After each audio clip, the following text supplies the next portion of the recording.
तो हेलो दोस्तों, welcome back to this channel. तो आज के इस वीडियो में हम थर्मोडायनामिक्स की एक नई कंसेप्ट आपके लिए लेकर आ गए। इससे पहले हमने इसका एक डेरिवेशन बहुत ही बढ़िया था, वो हमने अपलोड कर दिया है। वो अगर आपने नहीं देखा तो आपको चैनल के पेजेस पे मिल जाएगा। तो आज की इस वीडियो में हम देखेंगे variation of free energy with temperature and pressure. इस फ्री एनर्जी में टेम्परेचर और प्रेशर चेंज करने पे किस तरह से चेंज आता है उसका हम डेरिवेशन देखने वाले हैं। तो आइए इस टॉपिक को शुरू करते हैं। तो देखो दोस्तों, सबसे पहले तो आपको ये जो फ्री एनर्जी फंक्शन होता है ये किससे डिनोटेड किया जाता है और इसका जो एक जनरल इक्वेशन होता है वो आना बहुत जरूरी है। तो इसका जो जनरल इक्वेशन होता है, ये फ्री एनर्जी जी से डिनोटेड की जाती है, equal to H minus TS इसका जनरल इक्वेशन होता है। ओके, ये क्या है? ये है एंथैल्पी और यस है एंट्रोपी। ओके, तो ये आपको आना जरूरी है। ये आ गया तो बस अब काम खत्म हो गया। तो देखो हम इसको किस तरह से लिखेंगे। तो सबसे पहले हमको क्या पता है, we know that free energy equation, क्या लिखेंगे हम यहां से, we know that free energy function G is given by, अब ये हम उतना नहीं लिखेंगे। Okay, we know that free energy function का इक्वेशन क्या होता है हमारे पास, G इक्वल टू क्या है, एंथैल्पी माइनस TS।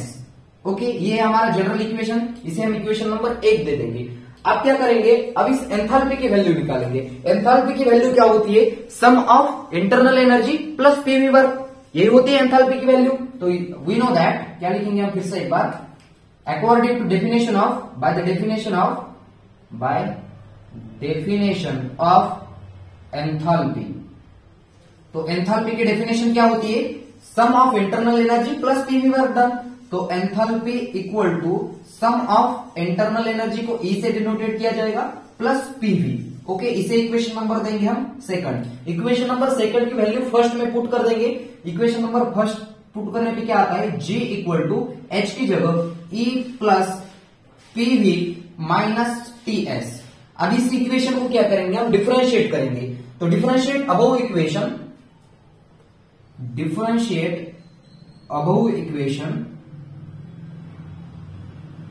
तो इस इक्वेशन को डिफरेंशिएट करने पे हमको क्या मिलता है, देखो जरा क्या करेंगे हम, dG equal to DE plus, अब यह प्रोडक्ट रूल यूज करेंगे। पहला एज इट इज दूसरे का डेरिवेटिव प्लस दूसरा एज इट इज पहले का डेरिवेटिव, दूसरा एज इट इज पहले का डेरिवेटिव। ओके, उसी तरह से यह भी पहला एज इट इज दूसरे का डेरिवेटिव, अब माइनस होगा यह, क्योंकि यह माइनस पूरे ब्रैकेट को मल्टीप्लाई हो जाएगा, माइनस दूसरा एज इट इज पहले का डेरिवेटिव।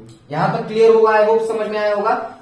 ये एज इट इज रख दिया, यहां प्रोडक्ट रूल और यहां भी प्रोडक्ट रूल यूज किया हमने। अब हम आते हैं कि according to the first law of thermodynamics, according to the first law of thermodynamics क्या बोलता है हमको, by the first law of thermodynamics, first law of thermodynamics for small changes. तो स्मॉल चेंजेस के लिए फर्स्ट लॉ ऑफ थर्मोडायनेमिक्स हमारे पास होता है। सपोज दैट, मान लो कि हमने किसी सिस्टम को dQ इतनी स्मॉल एनर्जी दी, स्मॉल हीट दी, उस हीट का यूज करके उस सिस्टम ने अपनी थोड़ी सी इंटरनल एनर्जी बढ़ाई और बचे हुए एनर्जी का यूज क्या किया, उसने वर्क डन करने में किया।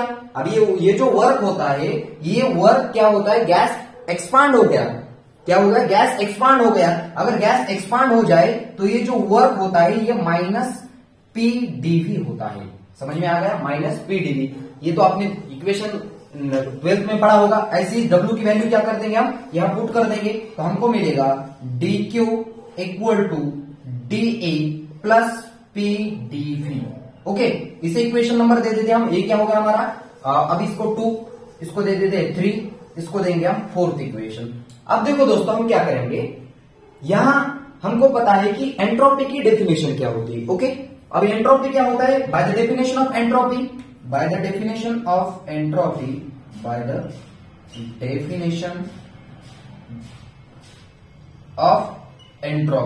तो एंट्रोपी क्या होता है हमारे पास, देखो entropy equal to DQ sorry, यहां एंट्रोपी DS इक्वल टू लिखेंगे हम, DS equal to DQ upon T। अब यहां से dq की वैल्यू निकाल सकते हैं आराम से, बिल्कुल। dq इक्वल टू TdS, क्या निकाली हमने? TdS। इसे इक्वेशन नंबर देंगे 5। अब देखो ये जो 4 और 5 की वैल्यू है उठा के हम किस में रखेंगे? इस वाले 3 में रखेंगे। तो क्या आएगा हमारे पास? From 3, 4 and 5, from 3, 4 and 5। अब क्या होगा देखो जरा, हम लिखते हैं यार, dq equal to dg equal to DE plus PDV। इसकी जगह, पूरी की जगह हम क्या पुट करेंगे? DQ पुट करेंगे, DQ। अब यहां देखो ये तो हो गया प्लस क्या है? फी DP, ओके, माइनस TDS, ये माइनस तो एज इट इज रहेगा, TDS की जगह क्या आ जाएगा? DQ आ जाएगा, माइनस DQ, और यहां minus HDT as it is, अब देखो यहां क्या क्या कैंसिल हो सकता है हमारे यहां DQ और DQ कैंसिल हो जाएगा, है ना? तो बचेगा क्या? सिर्फ DG equal to V DP minus HDT। तो ये आ गया दोस्तों हमारे पास एक इंपॉर्टेंट इक्वेशन। अब इस इक्वेशन में एक बार हम टेम्परेचर कांस्टेंट रखेंगे और एक बार क्या करेंगे? प्रेशर कांस्टेंट रखेंगे, और हमको कुछ 2 इक्वेशन मिलने वाले हैं। अब वो 2 इक्वेशन का यूज हम आगे करेंगे। तो सबसे पहले हम क्या लेंगे? पहले हम ले लेते हैं कि temperature constant eight constant temperature. तो टेम्परेचर कांस्टेंट लेंगे, तो टेम्परेचर कांस्टेंट लेने पे हमको टेम्परेचर में जो भी चेंज होने वाला है वो भी क्या रहेगा? 0 रहेगा। तो dt इक्वल टू क्या हो जाएगा हमारे पास? 0 हो जाएगा। तो dt की वैल्यू हम क्या करेंगे? इसी वाले इक्वेशन में पुट कर देंगे, तो हमको मिलेगा dg इक्वल टू या तो V dp as it is रहेगा, V dp as it is minus s, और dt क्या हो जाएगा? 0। तो हमको यहां से dg equal to V dp मिलेगा, ओके। अब यहां क्या करेंगे हम? फी dp, यहां से dp है, इसके डिवाइडेशन में भेज देंगे, तो dg upon dp equal to क्या मिला? फी। अब इसको थोड़ा सा हम डो के फॉर्म में लिखते हैं, स्मॉल चेंज के लिए लिखते हैं, तो डो जी अपॉन डो पी, और क्या कांस्टेंट है यहाँ?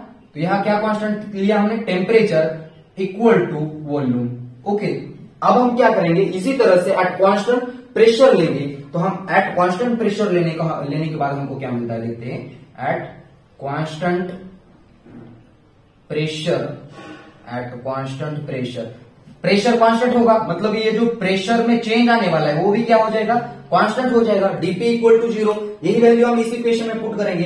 dg equal to V dp की जगह क्या पुट करेंगे हम? 0 minus SDT as it is, SDT। अब ये तो पूरी टर्म 0 हो जाएगी, तो हमको dg इक्वल टू क्या मिला? Minus HDT। तो यहां से dt इसके डिवाइडेशन में भेज देंगे, तो dg upon dt equal to minus s, इसको डो के फॉर्म में लिखेंगे, डो g अपॉन डो t, और यहां क्या लिखेंगे हम? क्या कांस्टेंट ले लिया है? Pressure equal to minus s। तो ये दोनों 2 इक्वेशन आ गए हमारे पास एट कांस्टेंट टेम्परेचर और एट कांस्टेंट प्रेशर। अब हम क्या निकालेंगे? Change in work function at constant temperature with change pressure, okay. अब हम क्या निकालेंगे? To calculate change in free energy at constant temperature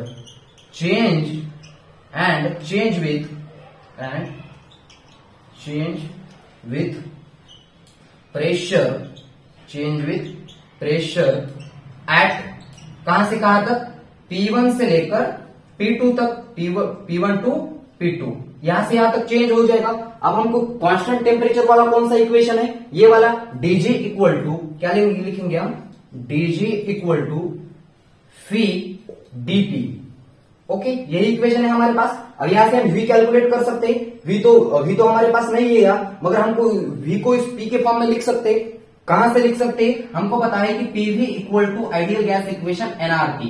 अब यह n क्या लेंगे हम? 1 मोल लेंगे, तो हमको क्या मिल सकता है कि pv इक्वल टू RT। यहां से v की वैल्यू कैलकुलेट कर सकते हैं। Phi equal to R T upon P. अब ये क्या है, हम n इक्वल टू क्या ले लिया हमने 1 मोल, तो फी की वैल्यू इस इक्वेशन में पुट कर देंगे। dg इक्वल टू फी की जगह क्या लिखेंगे हम आर टी अपॉन पी और यहां dp। अब देखो वॉल्यूम खत्म हो गया, अब इसको इंटीग्रेट कर लेते हैं हम प्रेशर को।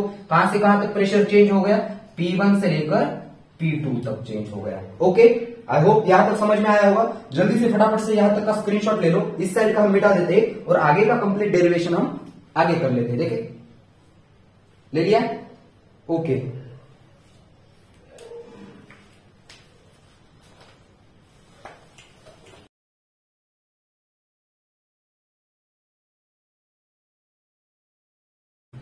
अब देखो इसको हम क्या करेंगे, dg इक्वल टू क्या लिख सकते हैं, dg इक्वल टू ये जो RT है वो कांस्टेंट है, बाहर लेंगे हम इंटीग्रेशन के, RT बाहर ले लिया, P1 से लेकर P2 तक प्रेशर चेंज हो गया 1/P dP। ओके, यहां तक क्लियर है सब कुछ। अब क्या करेंगे हम 1/x dx का इंटीग्रेशन क्या होता है, log ex, उसी तरह से फॉर्मूला होता है वो, और 1/P का इंटीग्रेशन क्या हो जाएगा, dg इक्वल टू RT, यहां लेंगे हम log e p, कहां से कहां तक प्रेशर चेंज हो गया, P1 से लेकर P2 तक, लिमिट पुट कर देते, upper limit minus lower limit, तो dg इक्वल टू RT, तो क्या हो जाएगा log e P2 minus log e P1। या फिर से एक बार फॉर्मूला है log e a minus log e b, तो इसका अगर यहां प्लस है तो ये दोनों क्वांटिटी क्या होती है, डिवाइडेशन में चली जाती है, माइनस है तो अगर प्लस होगा तो क्या होता, मल्टीपल में चला जाता, या माइनस है तो क्या आता है, देखो dg equal to RT log e P2 upon P1, ये एक लॉगरिथम की डेफिनेशन है। तो आप क्या कर सकते हैं यार, यहां देखो यही तो हमारा इक्वेशन है लास्ट, इसको क्या लिखेंगे, dg equal to RT log e P2 upon P1, बस यहां तक हमको लिख के आएंगे, खत्म हो गया। Variation of free energy with temperature and pressure, बस यही कहानी है।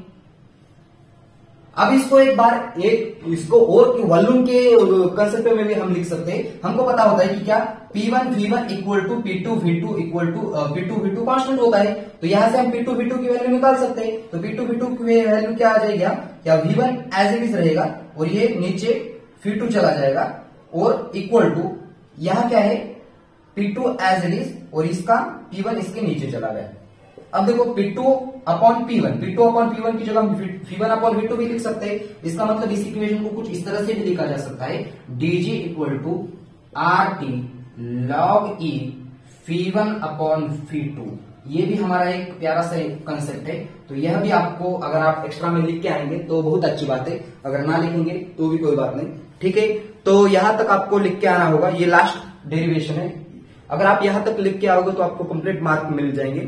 तो बस आज के इस वीडियो में इतना ही। पिछला वीडियो देखने की आपको रिक्वेस्ट करना चाहूंगा और इस वीडियो के साथ देता हूं फुल स्टॉप। तब तक के लिए वेरी ऑल द बेस्ट।